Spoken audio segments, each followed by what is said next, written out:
Thanks for bearing with us. My name is Ariel Fireball. I'm the Director of Scientific Engagement here at Blandy Experimental Farm, which means that I coordinate outreach and public programs here. We like to keep things exciting at Blandy. Ask me about the squirrels in the attic after today's program. And thanks for bearing with us during our little Zoom switchover. I know you didn't come to hear from me today, so I'm going to keep this really short. Quick show of hands. Raise your hand if this is your very first time visiting Blandy. Well, welcome. We're happy to have you here. You picked a great day to come. I hope you have a couple minutes to explore the property after today's talk. If you're very lucky, you might hear some spring peepers down the hill in our seasonal pond. Couple quick housekeeping notes. The closest restrooms. Go out of this room, walk towards the archway. The restrooms will be on your left. They're locked. Are they? I can fix that. Okay, restrooms. Also, this wing of this building was built, I think, during the 30s or 40s.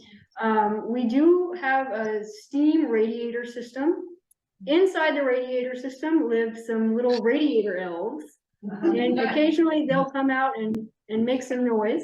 So if you hear something that sounds like there's a hammer beating on the radiator, don't be alarmed, it will pass. And with that, I'm going to hand over the baton to Nathan, Director of the Clark County Historical Association. Thank you, everybody. I'm very happy to see this big turnout on an extremely important topic. This is our first program of the year for the Clark County Historical Association. Many of you may have seen our list of events here. We've got quite an amazing slate of programs coming up this year. For those of you who don't know much about the Clark County Historical Association, we do a lot of programs involving Clark County history, both on a smaller scale, national scale. We own and operate the Burrow Morgan Mill down in Millwoods. We also have an historic archives down in Berryville, which has a vast, vast collection of historic items that span the 200+ years of Clark County's history, or this area's history. And this talk today is extremely important. I'm very, very fortunate that we were able to partner with Blandy on this, and a big shout out to Ariel for working with us on making this happen. And what better place to have this talk than right here? So too often, you know, the stories of the enslaved for many, many years have just either been glossed over or not talked about in length, or just kind of shied away from. And I know a lot of museums and historical associations over the years have tried to do better. And they've tried to incorporate those stories in and tried to not do it just because we're supposed to, but because it needs to be told. And museums have come a long way, but there's still a long, long, long way to go. There's still more to discover. There's still more research to be done. There's still more understanding that needs to be made with these kinds of talks. And I'll even admit, at the Clark County Historical Association, for many years, we failed in that regard. We have an 18th century mill where it was owned and operated by a man who owned several hundred enslaved people. So we know a lot of that work in that area were done by the enslaved. And I've got to say a big shout out to Melanie Garvey, our archivist. She, a few years ago, put together a display, did some research and put together a display at the mill on the enslaved people in those early years of the mill and the millwood and the work they did. And it ends with the names of the enslaved people that were there so people can remember. It's not just simply, here's the work they did, but here, these are people, these are individuals, these were, you know, brought here against their will. We have to remember them. And I think that's exactly what this talk is doing, is remembering the people who made everything you see around you happen. So I am very, very proud to announce our two speakers today. First is Antonio Austin, who is a third-year Ph.D. student at Howard University, majoring in U.S. history with a public history minor. Antonio was the first intern dedicated to the research of the enslaved people in the Tuleyries Plantation, part of which is now Blandy Experimental Farm in the state Arboretum of Virginia. Within his research, he has been able to identify the names of those enslaved and information about their experience during slavery and even emancipation. The second speaker is Dr. Shelley Viola Murphy. She is an avid genealogist for over 30 years, aka Family Tree Girl. So if you look at the hashtag Family Tree Girl, you will find her, her name will pop up. Born and raised in Michigan, now living in Central Virginia. She conducts genealogy workshops at local, state, and national conferences. She serves on the board of the Library of Virginia and the Albemarle, Charlottesville, and Fluvanna Historical Societies. She's a coordinator instructor at the Midwest African American Genealogical Institute and develops staff and public genealogy educational programs for the Center of Family History at the International African American Museum. She serves as a genealogist general for the Society of the First African Families of English America and trustee of the International Society for British Genealogy and Family History. Currently working for the University of Virginia as the Descendant Project researcher, seeking descendants, the enslaved laborers who helped build the university. Host of Freedmen's Bureau Fridays, an adjunct professor at Arboretum University since 2009. Dr. Murphy's personal research focuses on Michigan, Indiana, Ohio, Virginia, West Virginia, South Carolina, and Tennessee. And without further ado, we're going to turn it over to whichever of you enjoy it. Yeah.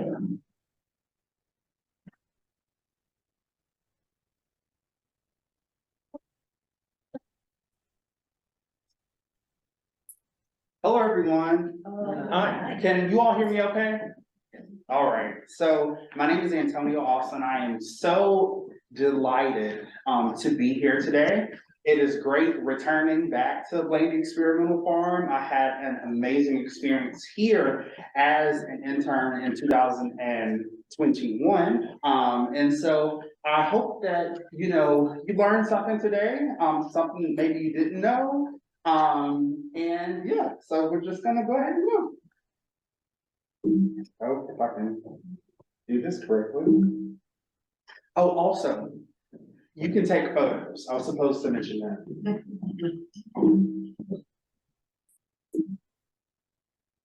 I hear it. So punch that button.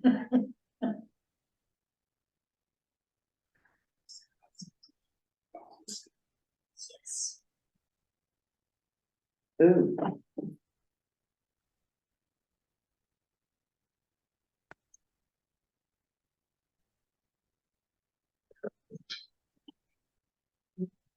Oh, wonderful. Okay, so.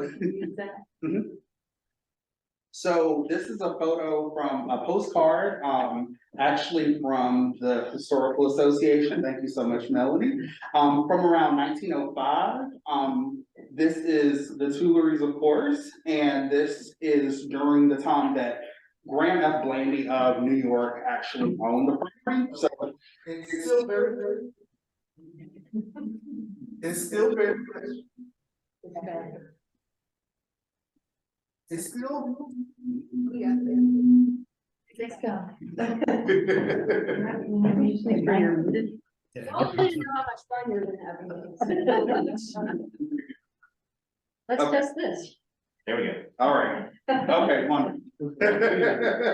So, it still very much looks the same. I'm not sure if you all have had the opportunity to see, the house. I know that there were several of you all that said that you've never been here before. I would definitely suggest driving by. You can't drive up because it's private property, but you can drive by on, Tuleyries Lane.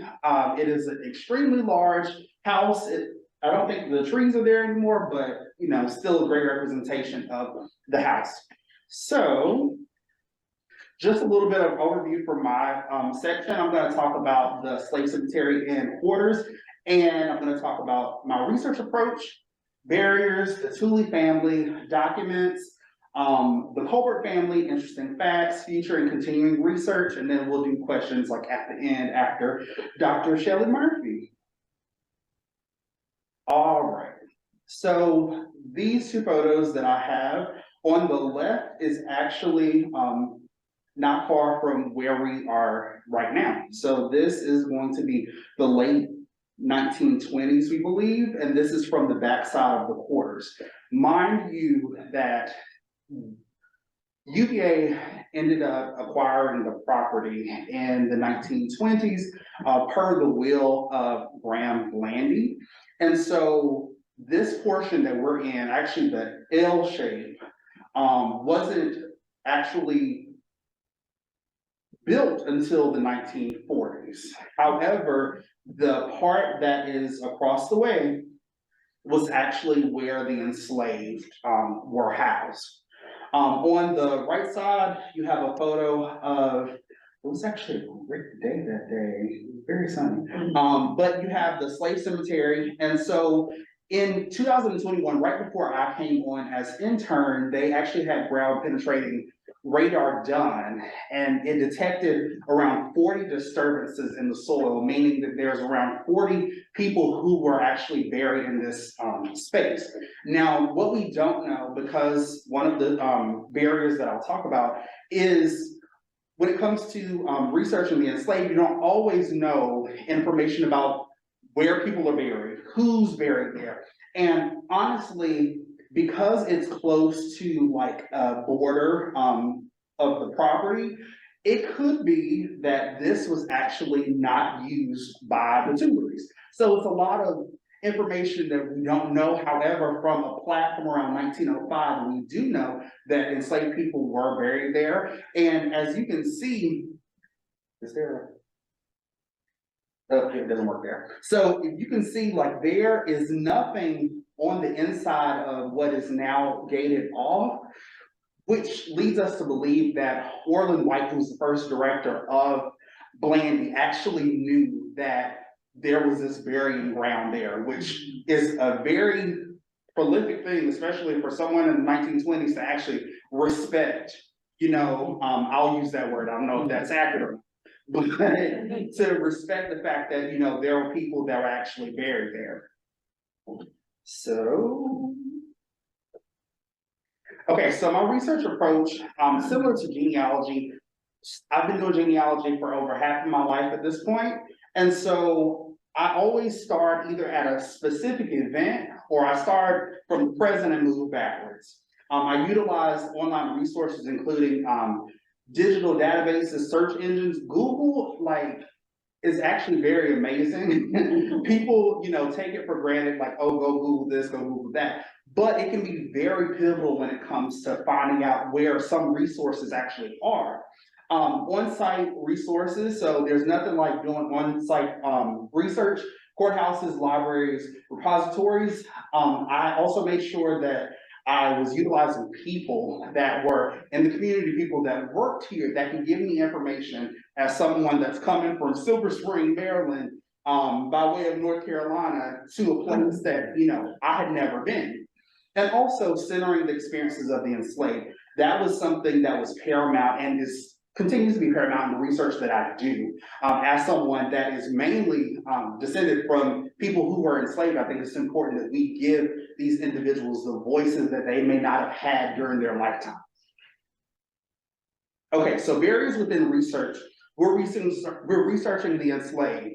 And so you have to understand that they were categorized as property. So you follow, and then I'm gonna steal this from Dr. Shelley, but you gotta follow the money because they were property. So, you have to make sure that you are being very diligent. And one of the things that I've said, I think in a previous talk, is that when it comes to researching the enslaved, it's almost like gaining entrance into a house.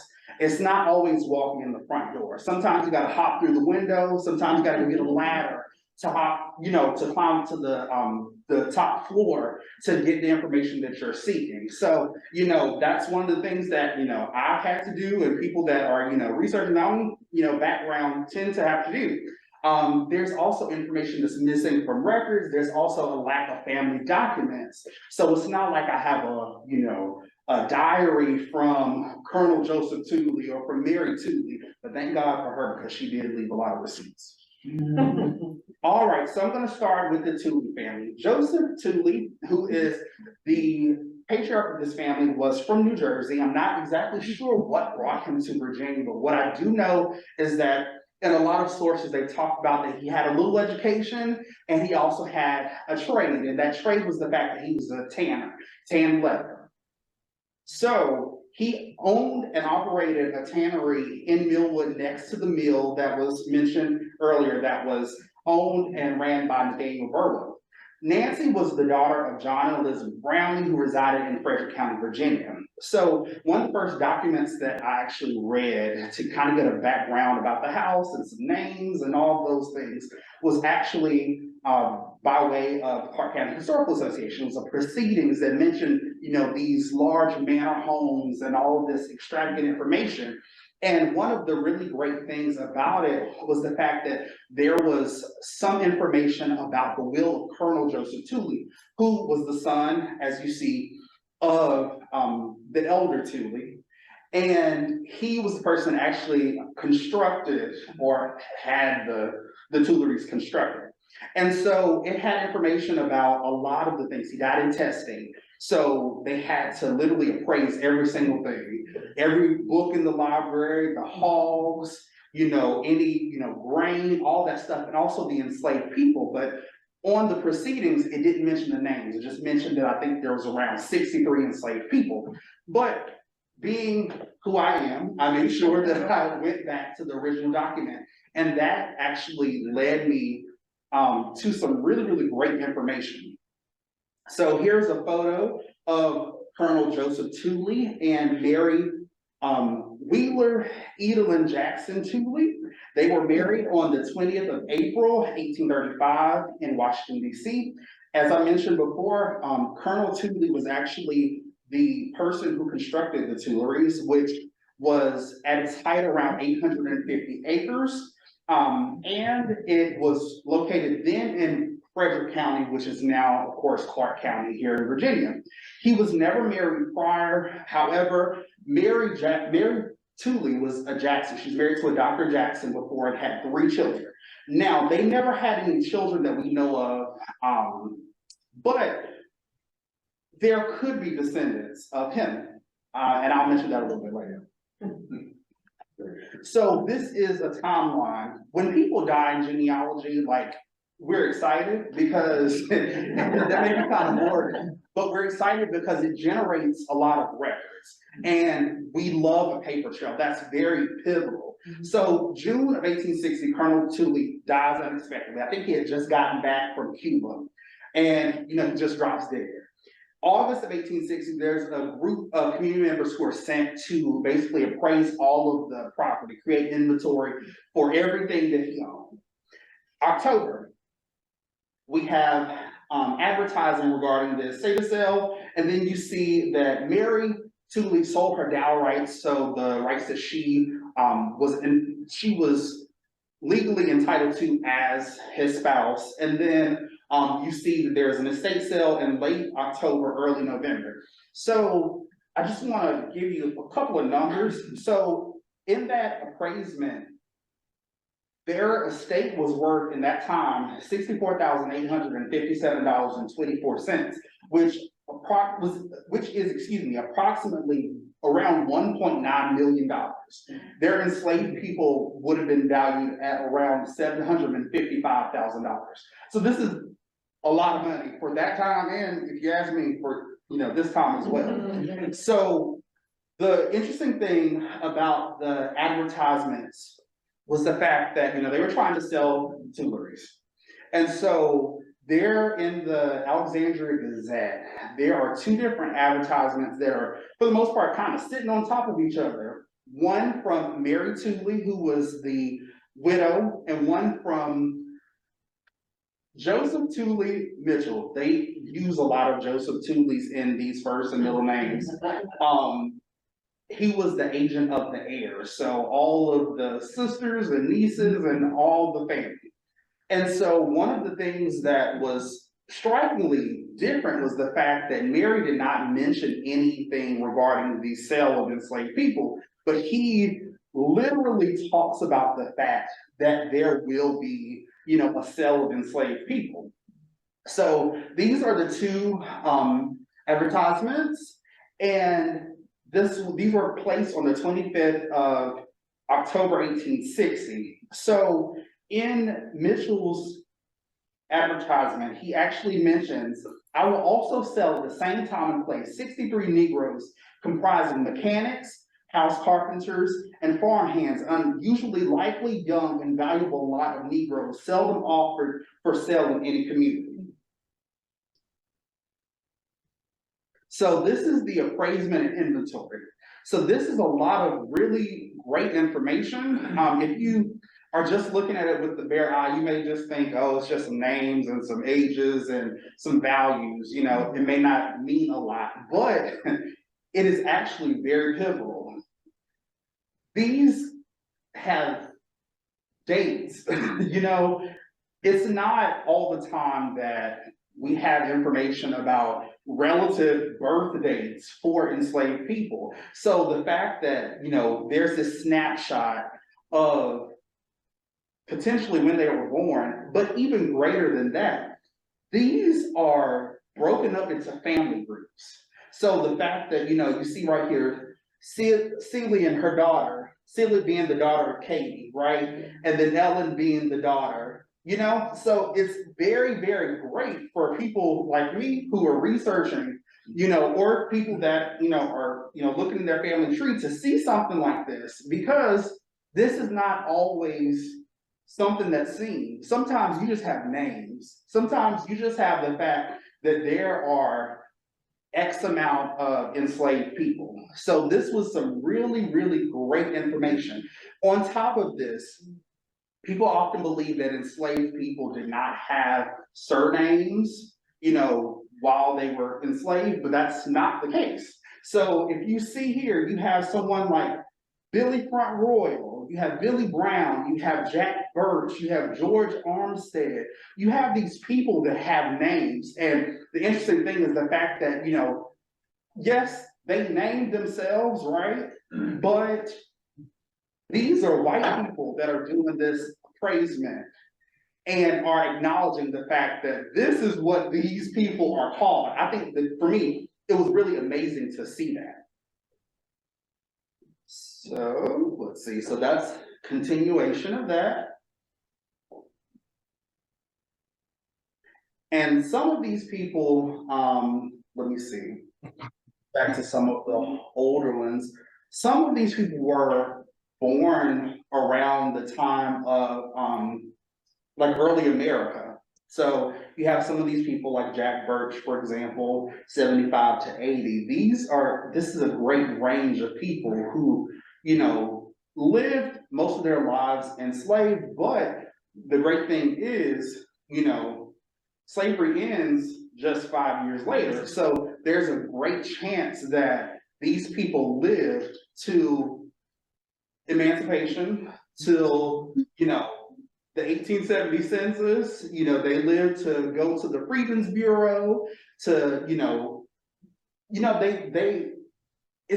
it was so great because of the fact that it was so close to emancipation. And so it's just so exciting. So you have people that are hired out. So you have the names, of course, of the enslaved people. You have the individuals that are hiring them. And so you'll see that like it's $2 and $1.50, and there's a lot of people that actually were not bid. And I think that this is because of the fact that this was November. So in reality, these people who are trying to hire folks out, they're only getting maybe 4 to 6 weeks of work out of these people. There's not a lot of crops to bring in during this time. It's not necessarily a lot per se to be done, which I think is part of the reason why you see so many no bids or low amounts of cost when it comes to the people being hired out. So this is the hiring list continued.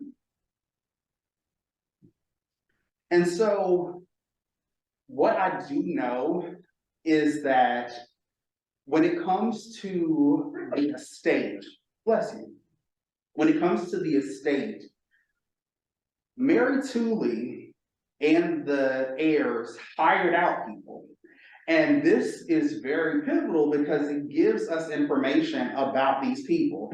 And it also gives us some information regarding potential family groups, right? So this is one. Ariel, can you pass around some documents? So Ariel's gonna pass around some documents. And I think that this may be one of the ones that's on there. I can't remember off the top of my head. But this one is basically a note from Joseph Tuley Mitchell saying that he owes Mary Tuley $200, I believe. $218 for the hire of Negroes, John, Celia, and Davy for the year, and if on the above named day I further bound myself to furnish the said Negroes with the usual amount of summer and winter clothing, including a blanket, and then, of course, witness my hand and seal this first day of January 1861. So when it comes to the enslaved people that were owned by the Tuley family, this is a breakdown, and these numbers are via the census. And so 1850 and 1860 is a little different because you have the slave schedules. And one of the things that I mentioned earlier was that, you know, there's a possibility that there could be, you know, descendants of, you know, Colonel Tuley, not quite sure. One of the things that I noticed was in the 1850 census, a third of the people who were listed, and they were not listed by their names, at least here, they were not listed by their names. They were just listed by their race or color. They were listed by their age, and they were listed by their sex. A third of these people were listed as mulatto. And so one of the things that was interesting to me and kind of made me wonder was this person that was enumerating the census, were they just particularly, you know, vigilant? Could there be the fact that some of these related families fathered children of enslaved people? Could it be, you know, whether that be Colonel Tuley or the Wrights or the Strothers or the Mitchells? Because this was essentially the family house. You had a lot of traffic here, you know, it was kind of like having the rich uncle, right? So, you know, everybody is coming up and, you know, up and through the house and everything. So, you know, it makes me think, you know, what was going on? And that's a question I guess we obviously don't know right now, but, you know, as more people continue to do DNA testing and, you know, be curious about, you know, their ancestors, we could possibly come to some conclusion. So in 1810, as I mentioned before, the elder Joseph Tuley, both he and the younger, they operated the tannery, but I think that that's the reason why you see there ends up being a boom regarding him owning enslaved people. But in this point, you see there's this huge jump from 9 to 45. So I think that the people that were enslaved by the family prior to 1810 or prior were actually mostly working in the tannery, because to me that would make the most sense. So not everyone that was enslaved on this plantation. So hiring essentially means that, you know, you'll be out for a year or however long, you know, is deemed in the contract, and then you're essentially going to come back. However, not everybody from this plantation actually, you know, stayed here. There were people that were sold. And so this is a note that I found regarding the sale of Gabe and Henson, who were two enslaved men who were purchased in 1857 by way of Dr. Funston. And one of the things that I did note, and it's probably hard to see right here, but you may be able to see on what's being passed back, is that, and I'll transcribe it, servants sold by Colonel Tuley that belonged to Mrs. Children. So that's also an interesting thing. So my assumption could be the fact that either he gave enslaved people to Mary's children, or they possibly came with them after she married Colonel Tuley. So going back to Joseph Tuley Sr. and Nancy Brownlee, or Ann, his wife. So we know, like I said, he was a tanner. He had a tannery in Millwood, which was the primary location, had one in White Post as well, eventually. We know that he inherited money through the death of his father-in-law in 1803. He acquired his enslaved people prior to 1803. However, in 1803, there was 8 enslaved people listed on his tax records over the age of 16. So the thing about Joseph Tuley Sr. is the fact that he had a son-in-law that actually died young. He purchased like 9 enslaved people from his son-in-law's estate, and then he also died around 1825 with a will, which was great because it gave specificity to where these enslaved people were supposed to go. So when it comes to John Tuley's father-in-law, there was a division of the estate because, you know, it was very peculiar how they did things. You know, in some records, women could, you know, inherit things sometimes. Their husbands were, you know, kind of the de facto. And so Esaias Earl was Joseph Tuley's brother-in-law. And of course, you had Joseph Tuley on behalf of his wife, and then Archibald Brownlee, which was Joseph Tuley's other brother-in-law. You had the fact that there were the enslaved people who were split. And so Joseph Tuley picked, or he drew lot 2, which included Nancy, Lucy, Betty, Ben, Phoebe, Phil, and Jack. We also know that when Betsy died, and Betsy was the mother-in-law of Joseph Tuley. We know that when she died in 1815, there was a little dispute because Esaias Earl's lot that he drew of enslaved people was valued less than Tuley. So we know that Tuley had to pay him some money. But during that 1815 time period at her death, Tuley received even more enslaved people. He received Peter, his wife Tamar, and their son Elisha. So another family group. So this is the death of the son-in-law that I mentioned. And so his wife was named Mary Tuley, of course, Mitchell.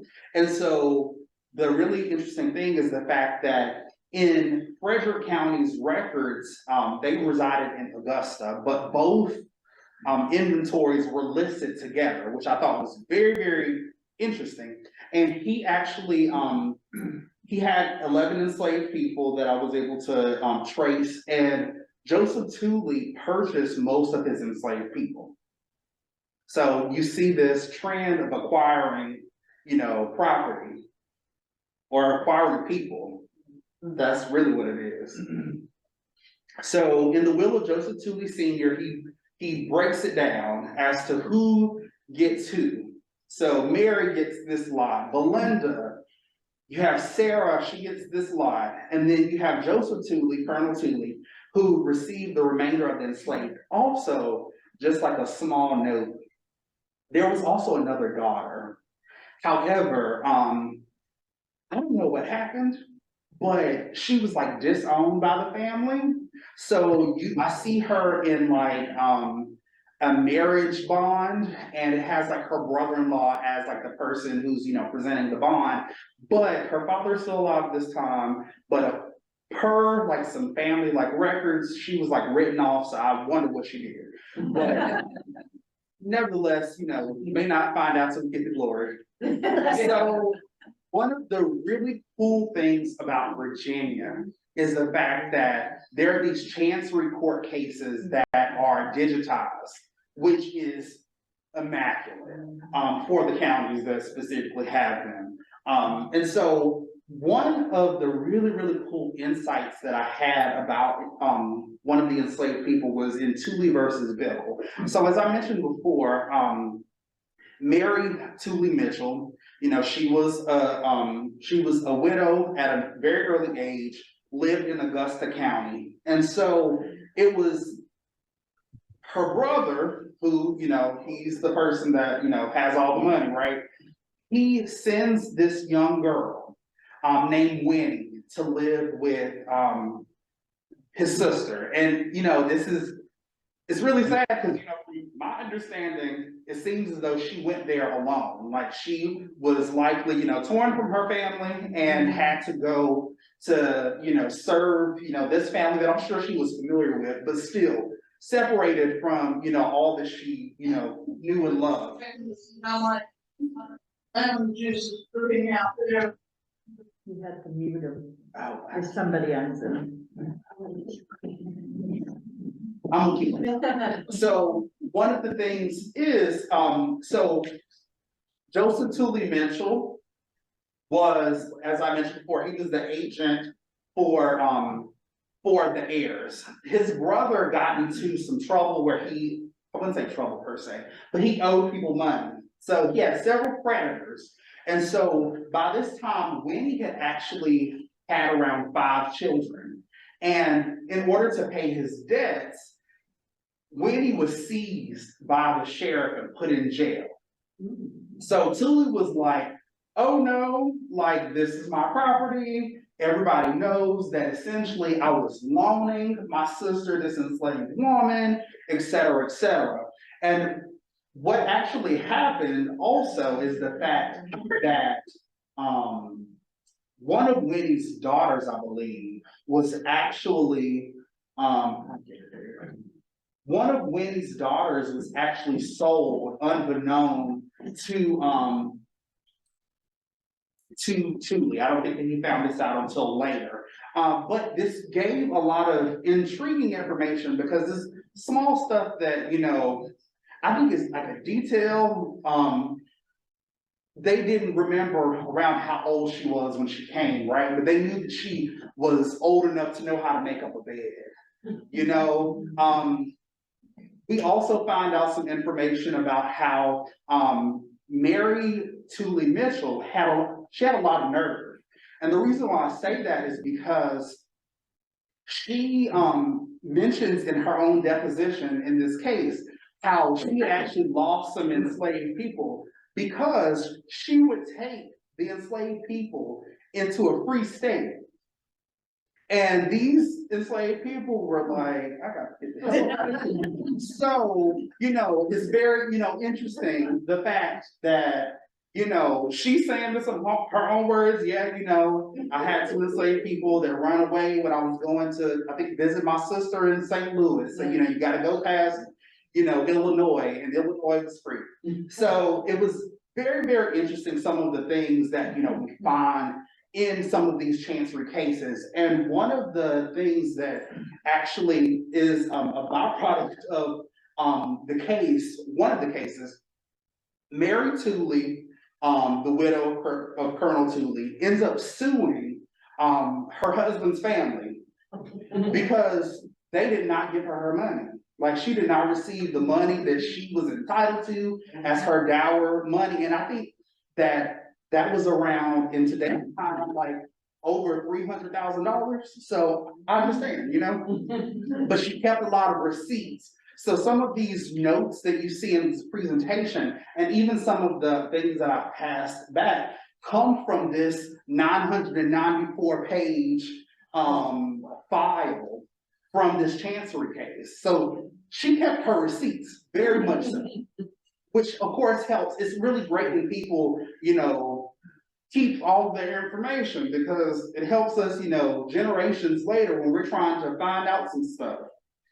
So one of the pivotal points when I was here in 2021 was the fact that in that whole, you know, case, there was an answer by Mary Tuley's daughter. And they were asking her to please look at the paper marked as A in Mary Tuley's deposition and say, let's see, whose slave was Dick? And so she said that Mrs. Tuley's, that was her enslaved person, and his name was Dick Coleridge. And I was like, oh yes, like this is wonderful. She mentioned there were two enslaved men named Dick. And so we know that a lot of times there's a lot of, you know, reclamation after slavery ends, where people will like take a name where, you know, they may have been named Dick by the master, but, you know, they reclaim that their name is Richard, right? We know that Richard is or Dick is a nickname for Richard. So, oh, actually, hold on. We'll talk about that soon. But let's see my. So essentially, I'm gonna kind of do this on top of my head. one of the other things that I found were receipts where there were actually people from the Tuleyries that actually, what we say now in academia, self-emancipated. They ran away. There was receipts specifically for a man named, they identify as Negro Sam, and an unnamed woman who actually had reached Pennsylvania during the Civil War. As I'm not sure if people know this, but this, like Winchester and this area, went back and forth as far as like who had the power essentially. And so anytime there's a war, think about the American Revolution, it's always a great time for people to escape. Because they're worrying about, you know, all this other stuff, like I can get away, right? And so unfortunately that happened. She also has receipts where she actually sent her enslaved people to Richmond and another place. I can't think of the other place off the top of my head. Because because there were so many things happening here. It was for the care of the transportation and care of her slaves. She paid $400 in 1864, so almost at the end of the war. So this is the receipt, and I think that this is passed around regarding the Negro woman who was captured in Pennsylvania. So going back to the Colbert family, so because Mary Tuley's daughter mentioned, you know, okay, Dick Colbert. I'm like, okay, cool. Let me look, see what I can find, right? So I looked and I saw on the census in Greenway, Clark County, Virginia, Richard. And so I'm like, oh, this is very interesting. So I looked at what I assume is his wife, 1870, they didn't list relationships, but I assume this is his wife, Mahalia, and then these children, Scott, Hugh, Louisa, et cetera, et cetera. And so I remember that name Mahalia. I think it was because I like Mahalia Jackson. And so I looked at the 1860 appraisement and you see Mahalia, Scott, her son, Scott, Lewis, and that's actually Hugh Lewis, Louisa. You see all of this, you know, back and forth. And I was like, we have a family. We have a family. And so these are just some interesting finds. One of them I know is the ad that I know that one was passed around for what they determined a bright mulatto girl, Susanna. She was about 16, 17 years of age. She had been purchased from Upperville and from an estate sale. And so it's just so funny because, you know, in the article it talks about how she just left without provocation, like, you know. But what I really like thought was interesting is when I think of people that are, you know, escaping, I think of, you know, Harriet Tubman and how she's, you know, leading people kind of, you know, over the river, through the woods, et cetera, et cetera.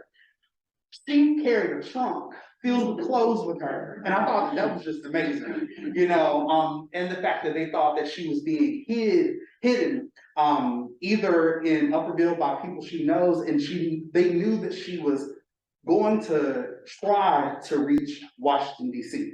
So I did not find where she was captured, so I definitely hope that Susanna got her freedom. Another interesting find, and this is from the will of the elder Joseph Tuley. He leaves an enslaved woman named Hannah who has nursed him and his different spells of sickness, free to all intents and purposes, with $40 to be paid by son Joseph if it should be necessary for her to leave the state. I looked and I could not find where she was actually freed. I don't know if she was or not, but there's no type of like record that I could find in Frederick County that actually, you know, emancipated her, unfortunately. And so in the early 1850s, Virginia required that births and deaths be recorded.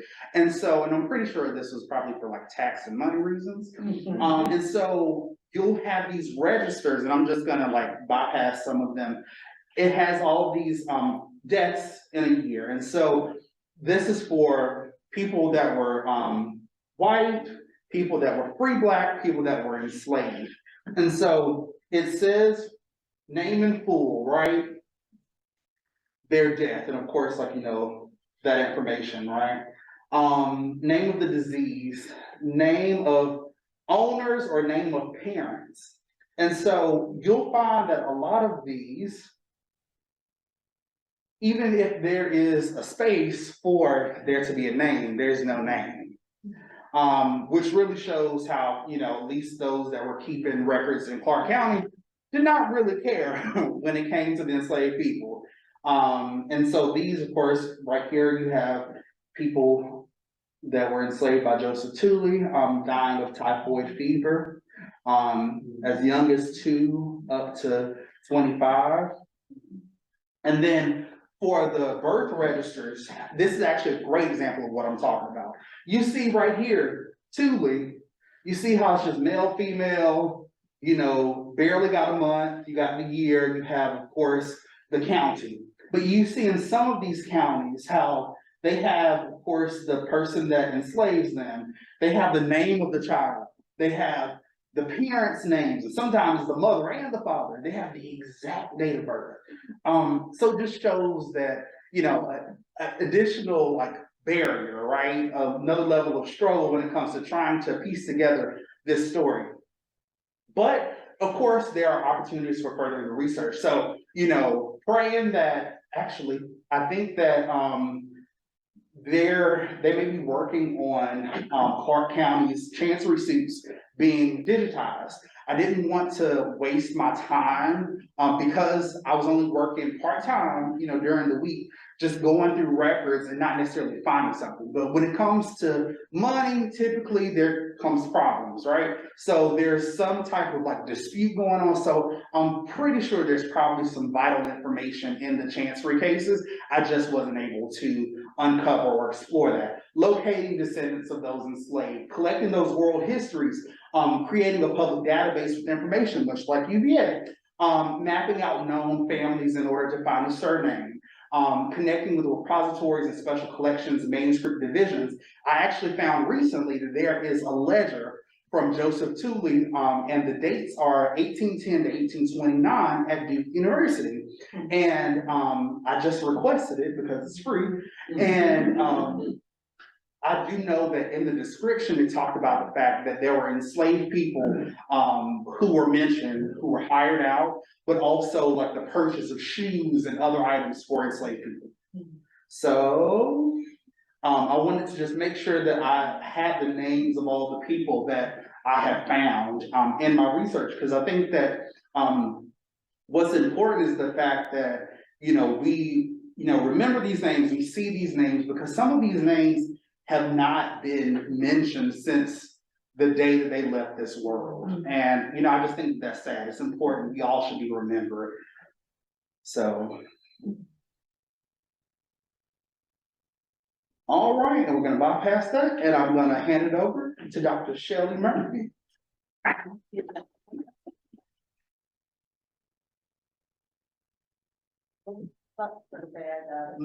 For where we're. Always mix it up. Well, again, you see what I was able to pick up from and start what I'm gonna be doing. And so I want to thank you personally, plus I still have contact with them through Facebook, so we talk all the time.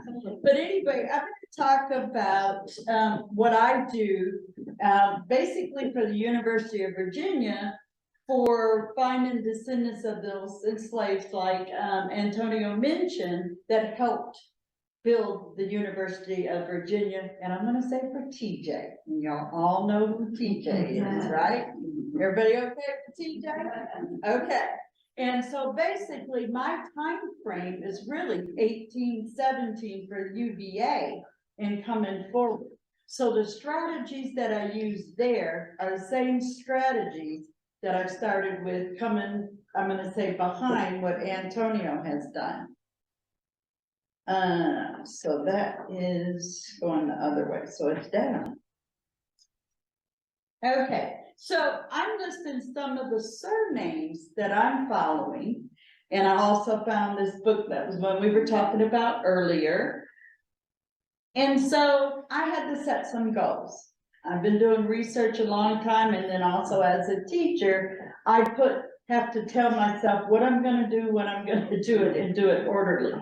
So I set some goals. One was to get through Antonio's work.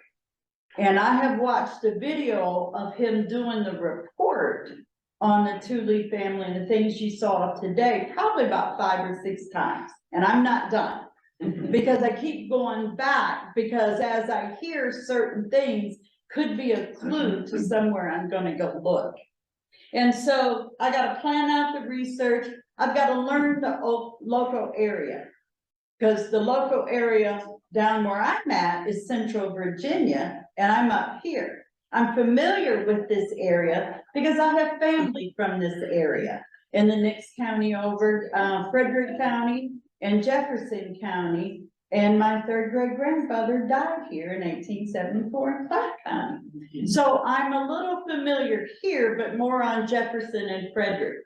So I wanted to acknowledge that those enslaved folks that I'm looking for will revolve around the ones Antonio just talked about. Colonel Tuley, Earl, Brownlee, Mitchell, and there's other slaveholders as well. And also I wanted to know how everybody was going to be connected. The work I'm doing down in Central Virginia the last couple of years, it's almost like everyone, and I have like 8 different counties all in one area, just put Monticello, and then everybody that's around Monticello in each of the counties is basically where I'm researching. So I adapted the same thing up here. So I got Clark County, but I have to figure out who all is connected and where. And doing slave era research, I've learned that if I'm saying I'm in Clark County, I've got to look at every county around Clark to understand who just stepped in there, who got married, who might have been sold or rented or whatever it is, business transaction. So again, there's a thing in genealogy called the fan method, and that's also looking at the friends, associates, and the neighbors. And then, of course, marriages and any business deals, which would be the buying and selling, you know, mortgaging. And these are the things that were available for slaveholders to do with their property. And also, of course, my goal was to locate descendants of any of these enslaved individuals that have been identified.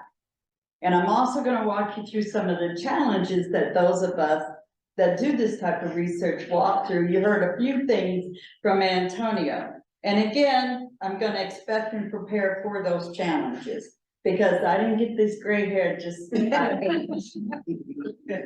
there's a thing about a lot of people will say those ancestors are bothering us or keeping us busy, you know, and there's different things that come around and it's like, where is this coming from?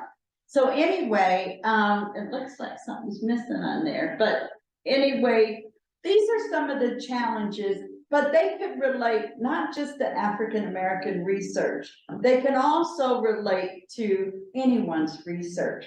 But I'm focusing specifically on African ancestry, okay? So there's gonna be records that have been destroyed. There's gonna be somebody that's not gonna share that information. That might be a key point to give us that. That could be in any family. But it's also prevalent in the African-American family. Why did I say that? Because in the 50s and 60s, as a child myself, there's things you also didn't talk about. And it could have been stories from previous generations. And how I got started in genealogy was basically from my mother. I started helping her. And you know, one time she said, well, so-and-so great-grandfather, because my second great was a slave. And it's like, what? Wait, what do you mean, slave? In our family, what are you talking about? And our family is very diverse, but I had never heard of anything about somebody being enslaved. So that piqued my interest. And of course, there's certain things she had not had the availability, like using the computer, and that's just coming around in these late 70s. So I'm helping her. And I'm helping her, and I'm going to give you a quick example, because every time, like now we can order a birth certificate online. Back then, we had to write a letter and write a check.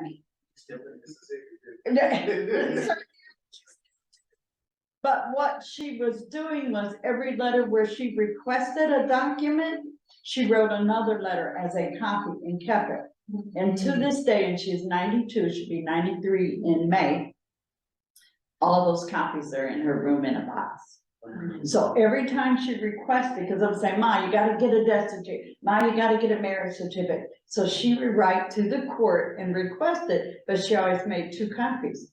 And I did ask my dad, who was a real estate broker, had an office, the whole 9 yards. At what point did you not tell mother about carbon copy?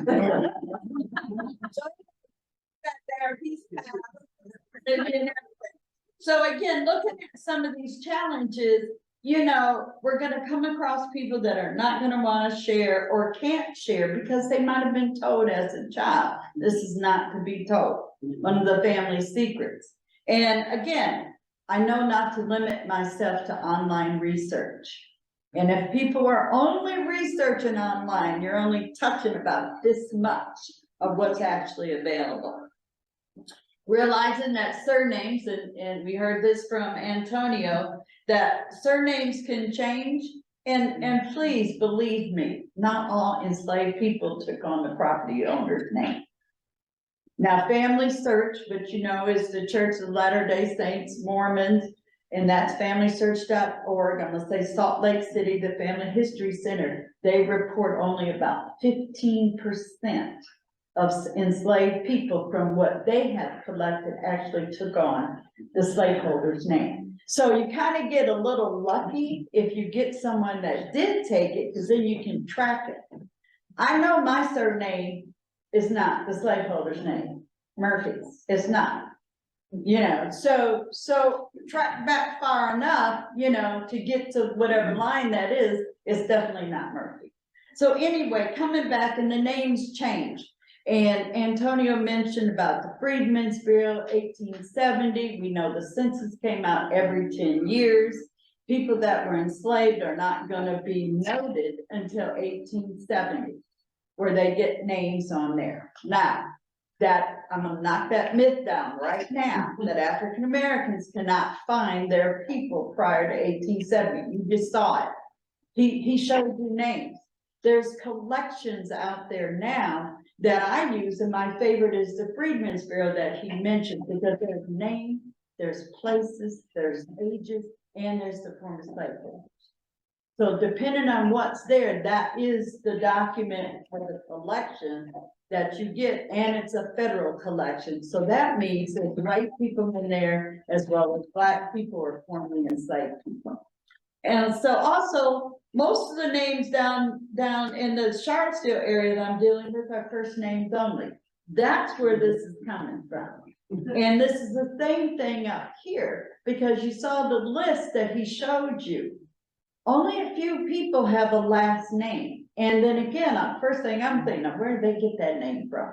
You know, who in the neighborhood or who was around that had some connection for them to take on that name?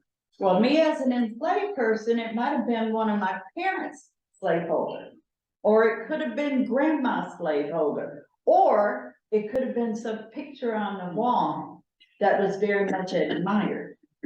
Slaveholders typically, if they're naming the babies, will pick, and this is a pattern, I've been trying to find a lot of research on here, and a few of us are doing this, because it's a question.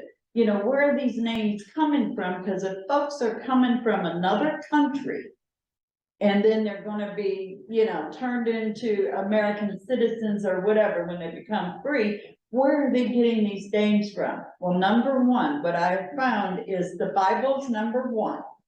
You will see a lot of enslaved folks named after somebody in the Bible. The next thing, don't forget the Greek and the Roman gods. You will find a lot, and then you're thinking that you're running through your names right now, and also family members, which helps us as researchers to say if there's Mary, well, how many Marys are there? How many Beckys are there? But you can see naming patterns happen all cultures, not just white or African Americans and things like that. So these are all help. So also not being able to analyze what you got. You saw an example of that when he said, putting together, looking at Dick Colbert and Mahalia on the list. So being able to bring those things together, he was analyzing those documents. And I'm sorry for that, because I got my teaching hat on, right? And so anyway, but it's a great example because this is what we have to do. So a lot of challenges is because if we miss something, it's because we didn't analyze and ask those questions. So another thing is there could be some oral history that came down that are only bits and pieces of something, because some things could have changed over time. So in some point, it might not be as reliable, but it could be the clue that I need or the lead, you know, for me to go find something. And again, spelling doesn't count. There are so many ways you can spell Mary, John, Jim, you know, you just can't look for it to be exact because it's not going to happen. And so also people are not looking at the local level. You gave that good tip because I know you've heard it. We get preached about it all the time. Every record that's on any database anywhere came from a local level. So if people are researching Clark County, Jefferson County, Loudoun County, or this area, Frederick, whatever it is, they got to start at the local level first. And this is some of the things that I'm doing. I've only been at this for this part of the program just a couple months now, just a few months that I started my research. So this is the things I'm walking through. And that last bullet there says not letting my 21st century thinking get in the way of this research. And it will. It will stop us cold. You know, it will cause us to overlook things and not realize we can't take what we know now, our experiences, right? I said, you know, I was a child in the 50s, 60s. We can't let what we know in our experiences and go back to say 1810 or 20 and try to totally make sense of it, because they don't have what we have. The technology stuff is not there. So you gotta go in raw and expect everything and anything that's coming. So one of the first things I had to do was get me a map. Okay, good. I'm up in the area somewhat that I know I'm familiar with because I'm conducting research myself. So I was picking out around Clark, Frederick, Warren, Fauquier, Loudoun, and Prince William. But I also saw some of those locations in some of the work that Antonio had done. So I kept adding to the area as information was coming to me, which is telling me that somebody set foot in that county and something happened, be it a marriage, a birth, a death, or something. So this is one of my rules, got that teacher hat on. He mentioned it earlier, you gotta follow the money, the land, the water, the community, and the faith of the people. Because if you think about the enslaved people, there's your property, you got the slave owner, you got transactions, you're in a community, they own land. Doesn't matter if it's a small plantation or a bigger plantation, they have their land. There's buying, selling, and renting. You saw examples of that earlier. But also you're looking at the community. Even in the appraisal, you were able to block out the family units. That's where that analysis comes from. And then looking for the faith of the people. When I first walk into a county, one of the things I want to do is find where's the courthouse, where's the churches, and so forth, to get this work done. Because I'm going back in time, looking at what they did back then, not what I know now. Put it this way, there's no vital statistics office to go get a birth certificate, right? There's not. So here's some of the records and resources I'm sharing and what I use for this type of research. And you can see Black laws, and this is from the Fauquier County African American or Afro-American Historical Association. But you can see the list. You saw examples from Antonio. He talked about a will, tax records, courthouses. and things like that. And this should be on the handout that we passed around that I put together. I just told what was up here. So when people walk away to do this, be it you're looking for enslaved people, or if you're not looking for enslaved people, it's still a good guide for some of the records and things that's out there. And so coming down towards the bottom is also being able to be involved with the descendants. And I list that down there, and finding descendants. Of course, that's my goal. But I also know that there's things online that people can access to find new strategies and access ways of doing things, not shortcuts, because there's no magic in genealogy. You're either gonna find it or you're not. You know, it's not gonna just drop out of the sky. And so there's areas like, there's blogs on YouTube called Black Crow Gym. If you're doing slave era research, there's about 100 and some YouTube videos where, and I'm on a panelist and stuff, and we're talking about these records, and we're saying, where do you go get them? So these are things I access and rehash all the time, finding them. And of course, blogs, you got odds, which is the AAHGS, and then you mentioned about the Midwest African American Genealogy Institute, that's Maggie. They hold the institute every year, 3 days. And it's only focused on African ancestry, and it's the only one in the country.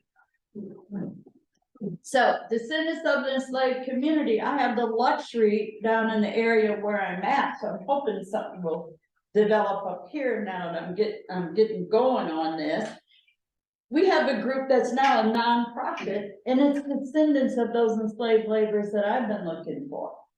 And they have come together in band, and again, there's their mission: to research and reclaim the narrative, to honor the legacies of the enslaved and the free Black communities and their descendants, and to achieve restorative justice for communities rooted at the University of Virginia and the surrounding regions. It's a lot of information on their website, but I interact with them and engage with them because they might have something that I can't find, or they'll remember something that somebody said, or to mention, or to look. So my interaction with the descendants as I find them either enhances what I'm doing or helps what they're doing, because now we're on the path together and it's not just me trying to do this alone.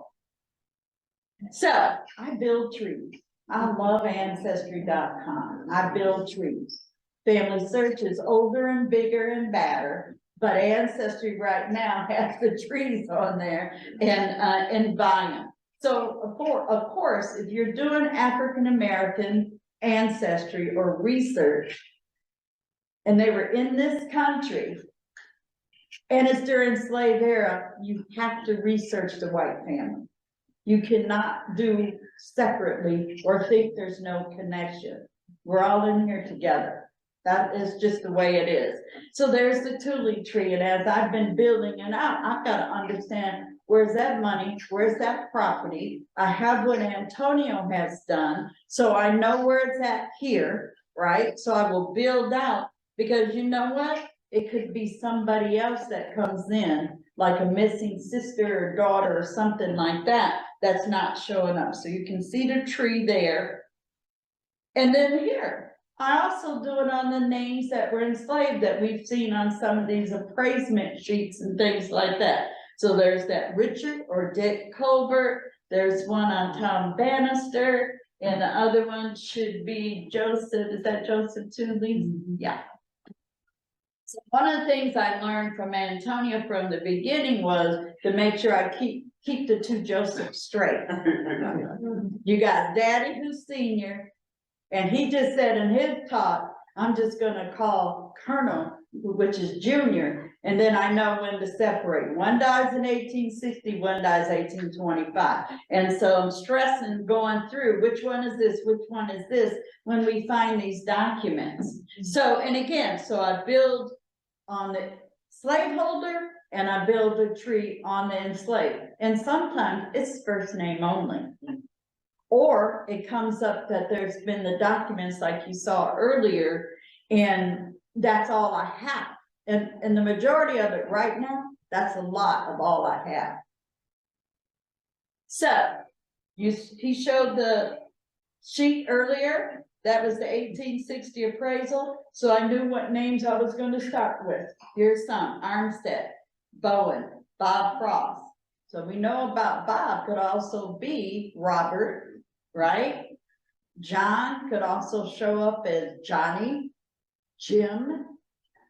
Sarah could be Sally, Sarah, Mary, Mariah, all kind of ways. So this is how that brain works. And also remember the Bowen that was on the list? Well, I went and found him, you know, and I thought, oh, okay, 1870. 1870 is key for people that are researching African Americans, because that's the first time the feds and the federal population census give their names.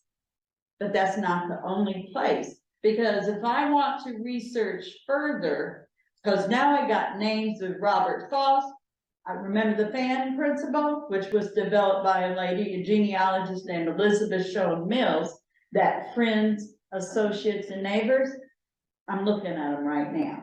So I also have to look at everybody that's around where Robert Frost is at. So there's Robert Frost. I built his tree. I use the icons, which are free to use for Black Crow Chin, because when I've got 130 some trees for down there in Central Virginia, and now I'm building trees up here. So I need to know, when I flip that page, I'm gonna know, is this a slaveholder, or is this gonna be someone that was enslaved, or are they free? And so here's Robert Frost, and you can see, you might not be able to see back far enough, but you can see as an ancestry, if you use it, any documents that I find where that person is at, and I'm also able to use the notes function. And of course, if someone else, if Antonio's looking, he can go into this tree and add a note that I can see, because there's a little box right there that you can put notes up there. So 1870, and then there's 3 Freedman Bureau entries on a Robert Frost, and which is Bob. But the other thing is, now I have to analyze out where he's at, what he's doing, and who's around him. And so as an example, I don't have a parent's name for him. That's another one of those big challenges. We don't always get family units like normally we might see for a white family. We have to piece that together sometimes. And so from these documents, who's ever on that 1870 census, then I have to go find out, are any of these neighbors related or somehow connected? He talked about the slave birth index. There's the microfilm in Leslie Anderson before she retired several years ago up at the Alexandria Public Library. They took the microfilms of the slave birth index and they put them into books, and there's 6 volumes. And at the Historical Society down where I'm at, Albemarle, Charlottesville, I would have to come into town. I'm outside of Charlottesville, Savannah County. And I just got to the point, I went right on Amazon and I ordered every one of them, and now they sit right next to me. Just like Antonio said, and I just got one sheet, which is Earl's sheet I'm showing here. And again, we didn't say who was going to show what or anything prior to coming here and stuff, but we fell right into it together. But what's significant about what Leslie Anderson and the team up there at Alexandria Library did, they did it from the microfilm. So they're in books, they're not online on this portion. So what's online is what they call the WPA slave birth index that happened. But this is coming from the microfilm, which would have came from the local level. But you are getting the name of the slaveholder, the mother of the child, the name of the child, the birth date, and the location, same as he mentioned earlier. That's a gold mine for me doing slave era research. And I guarantee you, not everybody's going to be on there. Because remember, enslaved people are property. That means somebody's gotta pay money. There's gonna be taxes paid. So we're not gonna get everybody. But for here, it was 1853 to 1865. So again, I'm looking to find them to be able to come forward and find a descendant. Or I work the opposite way. I take someone that thinks they are a descendant and do the reverse genealogy, as we call it, and go from the present and go back instead of the other way. So again, these volumes of books are broken out by the alphabet, and I can go through and say, let me see if there's any of the babies. Just like you saw Mahalia and the kids, it's the same thing I could do if they recorded the births after 1853. And it was General Assembly and the state, the one that said, slave owners, you need to do this. I want information on your property. So he mentioned about Dick Colbert, same document. That's a name for me. I got a last name and I got a first name, right? And again, can go back from picking up from what Antonio found, and now I start asking questions. All right, well, what else is going on? And Dick Colbert was interesting because in his video, he kept he mentioned in his report when he's doing, it's on YouTube, by the way, and he's summing up his work, so please go watch it. And he said, this is interesting, and you see, he put it on here today in his presentation about Dick Colbert. And so again, got the 1870, 1880, 1900, and there's some Pennsylvania stuff in here. Because again, the area might expand, but the concentration is up in this area as far as around Clark County. So death records, I got marriage records, and of course I'm going down through each of the children because I'm coming forward. So if anybody here is a Dick Colbert descendant, you're welcome to stand up. You can. So I want to.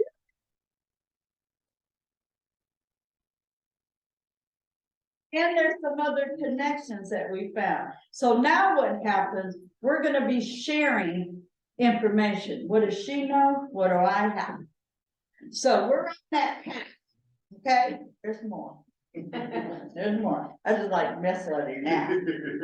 He should have never said that because I took that as a challenge. So again, put up a tree, got notes in there, whatever I'm doing, but I also got a log who I'm talking to as well. So here's another example of where I'm at right now. You can't see that, but it says who's here, any descendants, and again, it's the work in progress. So right now, I found 5 descendants, and I'm talking about 5 families that are descendants of Colbert, not 5 just individuals, but that are connecting, but they also connect to the Bannisters. Because the Bannisters are in the same tree with the Colberts. And so as I go around, I'm thinking, well, wait a minute, that's that fan principle again. And that's looking at a community and how is everybody connected.